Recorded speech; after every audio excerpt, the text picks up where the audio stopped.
Sa mga balitang pambansa, nakapili na po ang House Prosecutor ng mambabatas na magbabasa ng Articles of Impeachment ni Vice President Sara Duterte sa Senado. Tumanggi na munang pangalanan ng prosekusyon kung sino nga sa kanila ang napiling magbasa ng Articles of Impeachment.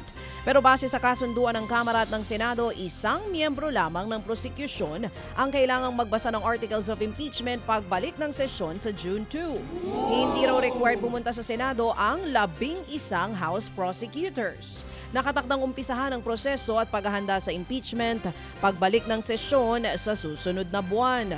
Habang sa July 30 naman, planong simulan ang aktwal na pagliliti sa Vice-Presidente.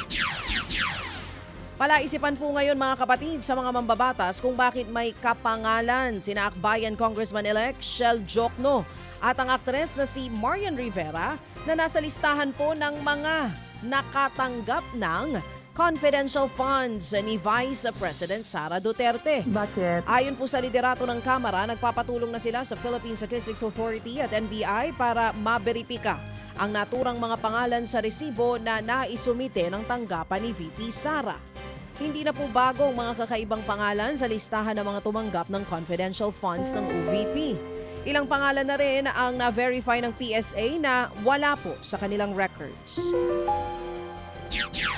Sa ibang balita mga kapatid, pinag-aaralan ngayon ng Department of Education o DepEd ang posibleng pagpapaikli ng guguguling taon ng mga estudyante sa kolehiyo. Ayun. Sa ginawang hearing nga po sa Kamara kahapon, inirekomenda ng DepEd na isama na sa senior high school curriculum ang ilang general subjects sa college. Kung mangyayari po yan, 24 units ng general subject o katumbas ng isang semestre ang posibleng mabawas sa kolehiyo. Abay, malaking tulong din po yun.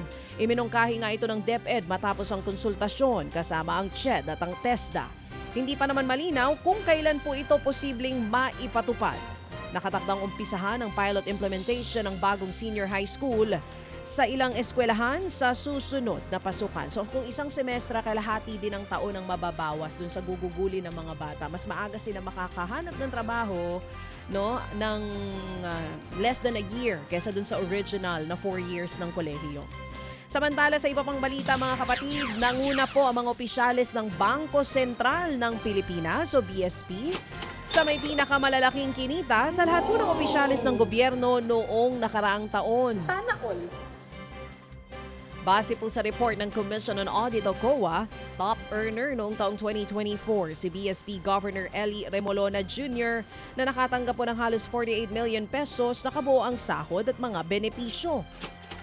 Pumangalawa, si BSP Deputy Governor Chuchi Fonacier na kumita naman ng higit 30 million pesos. Habang pangatlo, hanggang panglima naman sina BSP Deputy Governors Francisco Daquila, Elmore Capule at Monetary Board Member Romeo Bernardo. Sa kabuuan, hindi bababa sa higit 19 million pesos ang kinita ng kada isa sa 15 highest paid government officials sa bansa noong nakaraang taon.